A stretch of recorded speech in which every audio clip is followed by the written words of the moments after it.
विद्यार्थी मित्र नमस्कार. काल आपण 3 नंबरचा चॅप्टर पाहिला आहे.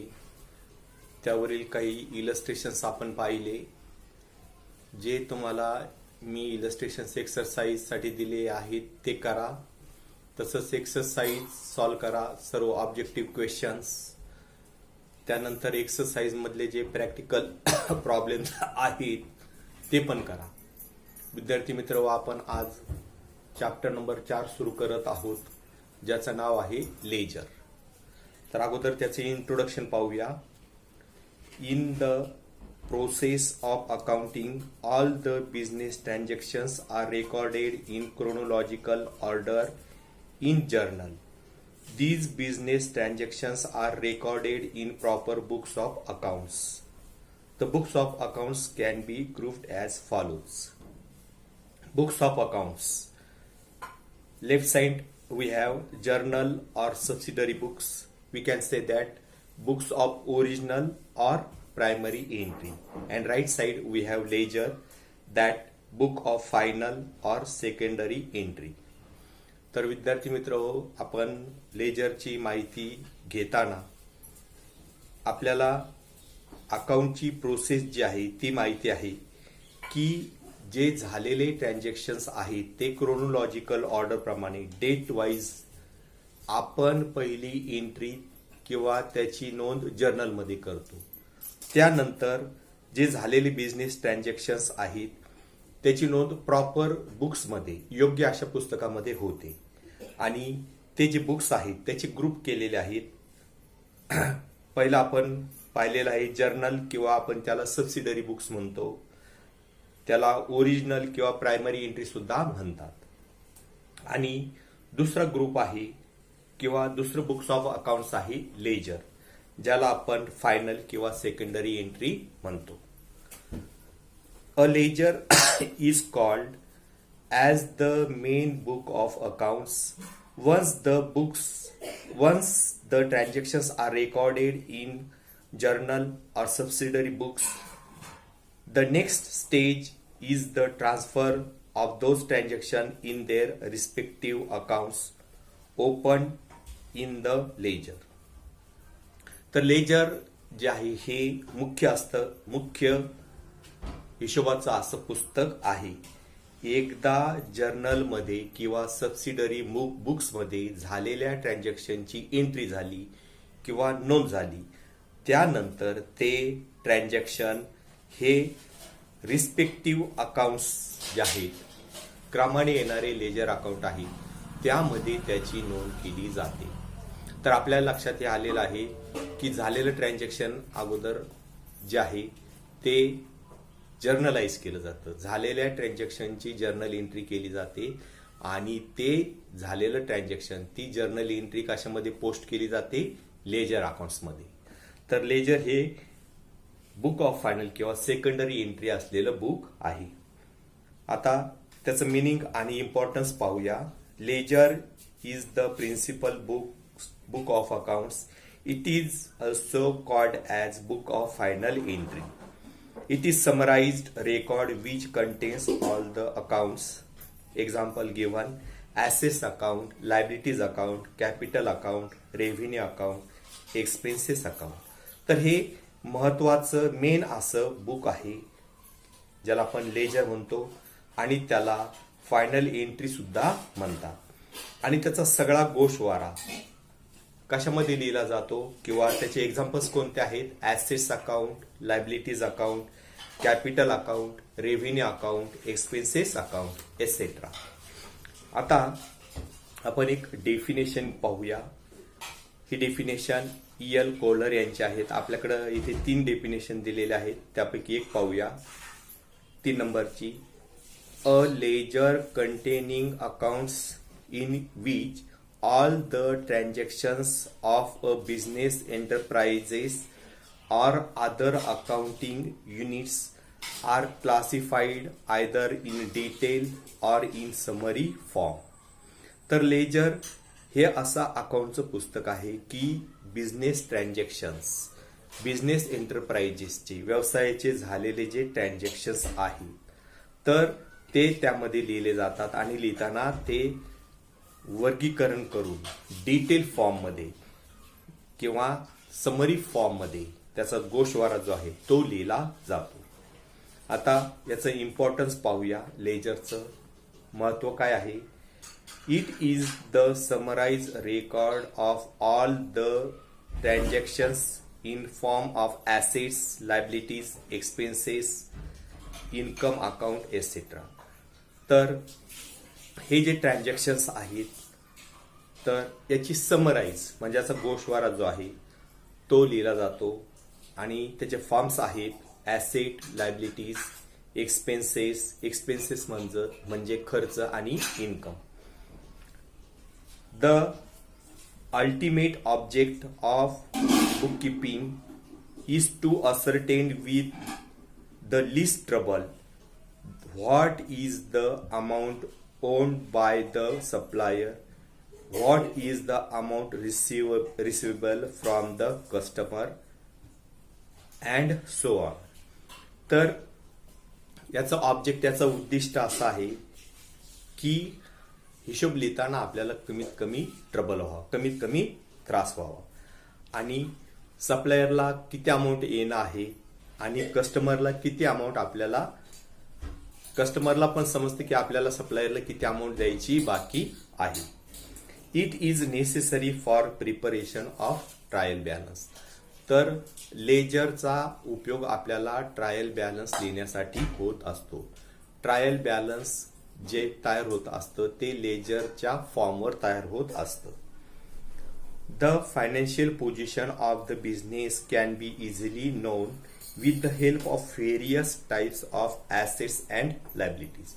तर वेगवेगळ्या प्रकारच्या ॲसेट्स म्हणजे संपत्ती, लायबिलिटीज म्हणजे देणी ज्या आहेत तर त्यावरनं आपल्याला आपल्या बिझनेसची आर्थिक परिस्थिती काय आहे हे समजण्यासाठी मदत होत असते.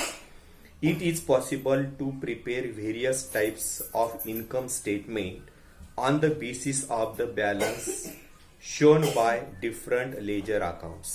तर जे वेगवेगळ्या प्रकारचे लेजर अकाउंट्स आहेत त्यावरनं आपल्याला वेगवेगळ्या प्रकारच्या अकाउंटचे इन्कम जे आहेत आपले उत्पन्न आहेत त्याची स्टेटमेंट तयार करण्यासाठी उपयोग होत असतो. Ledger can be used as control tool as it shown accounts of various expenses with the balance. जे बिझनेसचे वेगवेगळ्या प्रकारचे खर्च असतात तर ते खर्च जे आहेत ते कंट्रोलमध्ये राहावे यासाठी आपल्याला लेजरचा उपयोग होत असतो. On the basis of the results shown in the ledger it is useful for management to forecast or plan the future plan of action. Ledger आपण मेंटेन केल्यामुळे आपल्याला मॅनेजमेंट करण्यासाठी, व्यवस्थापन करण्यासाठी आणि भविष्य काळातील आपल्या उद्योग व्यवसायाचे प्लॅन करण्यासाठी उपयोग होत असतो. आता याचे कंटेंट्स कोणते आहेत लेजरचे, म्हणजे लेजरमध्ये कोणकोणते घटक येतात. पहिला आहे date. In this column the date of the transaction is written. The year, month and date should be clearly mentioned. तर डेट कॉलम मध्ये आपण बिझनेस कोणत्या तारखेला झाला ते लिहित असतो. ते लिहित असताना वर्ष, महिना आणि तारीख याची व्यवस्थित नोंद केली जाते. Particulars. In this column the name of the amount in which the corresponding credit or debit is found under double entry principle will be mentioned.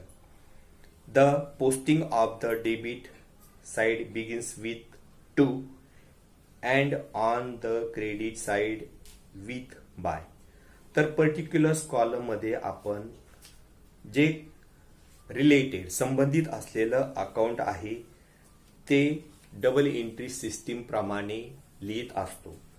आपण डेबिट साइडला जे अकाउंट लिहायचं आहे ते लिहित असताना 2 ने सुरुवात करणार आणि क्रेडिट साइडला ज्या अकाउंटचं नाव लिहायचं आहे त्याच्या अगोदर आपण बाय हे शब्द वापरणार. त्यानंतर तिसरा कंटेंट आहे जर्नल फोलिओ. ज्याला आपण थोडक्यात JF सुद्धा म्हणू शकतो. Folio means page number. In journal folio JF column page number of journal from where we have transferred the journal into ledger is to be written. तर फोलिओचा अर्थ होतो पान नंबर. आणि ह्यामध्ये आपण जे ट्रान्झॅक्शन आपण पान नंबर जे दिलेला आहे तर ते लेजर पान नंबर आपण जर्नल फोलिओ मध्ये लिहिणार. Amount in the column the amount for which and account is debited or credited entered. Amount column मध्ये आपण ज्या रकमेला आपण डेबिट केलेलं आहे ती रक्कम, तसंच ज्या रकमेला आपण क्रेडिट केलेलं आहे ती रक्कम लिहिणार. त्यानंतर आपल्याला स्पेसिमेन दिलेला आहे. अत्यंत महत्वाचा आहे हा स्पेसिमेन आपल्याला आपल्या क्लासवर्कच्या वहीमध्ये व्यवस्थित लिहून घ्यायचा आहे. याचे दोन प्रकार आहेत. लेजर जो आहे लेजर फॉर्म हा टी फॉर्म मध्ये दिलेला आहे आपल्याला. Specimen of the ledger in T form is given below in the books of dash dash name of account. आपल्याला कोणाच्या पुस्तकामध्ये समजा आपण श्रीधर यांच्या पुस्तकामध्ये आपल्याला लेजर अकाउंट ओपन करायचं आहे तर आपण असं लिहू शकतो in the books of Shridhar. नंतर कॅश अकाउंट असेल तर नेम ऑफ द अकाउंटच्या तिथं आपण लिहिणार कॅश अकाउंट. याला दोन साइड्स आहेत. Left hand side debit, right hand side credit. दोन्ही साइड सेम आहेत. फक्त आपल्याला 4 कॉलम जे आहेत ते डेबिटला आणि क्रेडिटला सेम दिलेले आहेत. डेबिट साइडला बघा कॉलम 4 आहेत. पहिला आहे डेट, दुसरा पर्टिक्युलर्स, तिसरा जर्नल फोलिओ आणि चौथा अमाऊंट रुपीज. आता क्रेडिट साइडला तेच कॉलम आहेत डेट, पर्टिक्युलर्स, JF आणि अमाऊंट रुपीज. त्यानंतर statement form of an account. हा लेजरचा स्टेटमेंट फॉर्म कसा आहे बघा. पहिला कॉलम आहे डेट, दुसरा पर्टिक्युलर्स, तिसरा JF. नंतर त्या शेजारी डेबिट रुपीज आणि क्रेडिट रुपीज कॉलम दिलेले आहेत. नंतर बॅलन्स, त्यानंतर इनिशियल म्हणजे सहीचा आद्याक्षर आणि रिमार्क. काही रिमार्क असेल तर त्याचा उल्लेख होईल. विद्यार्थी मित्र हो, आता त्यानंतर पान नंबर 92 पाहूया. आपण इलस्ट्रेशन कसं किंवा झालेलं ट्रान्झॅक्शन त्याची जर्नल एंट्री कसं करायची आणि त्याचं नंतर लेजर पोस्टिंग कसं करायचं ते पाहूया. पहिला आपल्याला इलस्ट्रेशन पान नंबर 92 वर दिलेला आहे. The above process of recording transactions can be studied with the help of the following examples. आपल्याला जे एक्झाम्पल्स दिलेले आहेत त्याचा स्टडी कसा करायचा. पहिला आहे बॅलन्स ऑफ कॅश ऑन 1 जानेवारी 2018 ₹15,000. विद्यार्थी मित्र 1 जानेवारी 2018 ला कॅशचा बॅलन्स होता 15,000. कॅश अकाउंटला किंवा कॅशला कोणता बॅलन्स असतो? Debit balance. कॅश हे रिअल अकाउंट आहे. सर्व रिअल अकाउंट्सला डेबिट बॅलन्स असतात. तर आपण कॅश अकाउंट ओपन केलं तर कॅश अकाउंट ओपन केल्यानंतर त्याच्या डेबिट साइडला आपण लिहिणार 2018 टू बॅलन्स ब्रॉट डाऊन 15,000.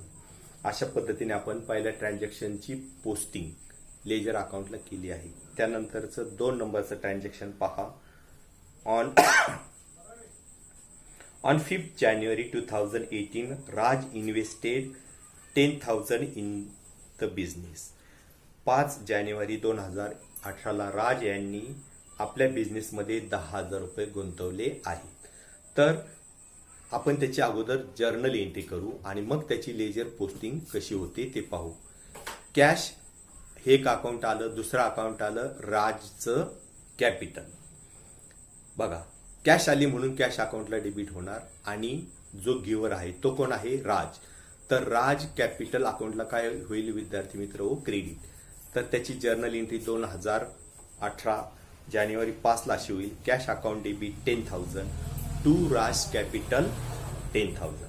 आता कॅश अकाउंटला डेबिट केलाय आपण किती रकमेने? 10,000. म्हणून कॅश अकाउंट हे लेजर अकाउंट आपण इथं ओपन केलेलं आहे. त्याच्या डेबिट साईडला आपण लिहिणार टू राज कॅपिटल अकाउंट. तर आपल्या लक्षात आलं असेल की आपण ही पोस्टिंग कशी केली. नंतर विद्यार्थी मित्र, आपण क्रेडिट कोणत्या अकाउंटला केलेलं आहे? राज कॅपिटल. आपण कॅशच्या खाली राज कॅपिटल अकाउंट ओपन केलं आहे. तर राज कॅपिटल अकाउंटच्या क्रेडिट साईडला लिहिणार आपण बाय कॅश अकाउंट 10,000. अशा पद्धतीने जर्नल एंट्रीची आपण काय केली? लेजर पोस्टिंग केली. तर आजच्या पुरतं आपण एवढं पाहूया. थँक्यू. जेवढं मी तुम्हाला घेतलेलं आज तेवढा क्लासवरच्या वेळेमध्ये सर्वांनी लिहून काढा.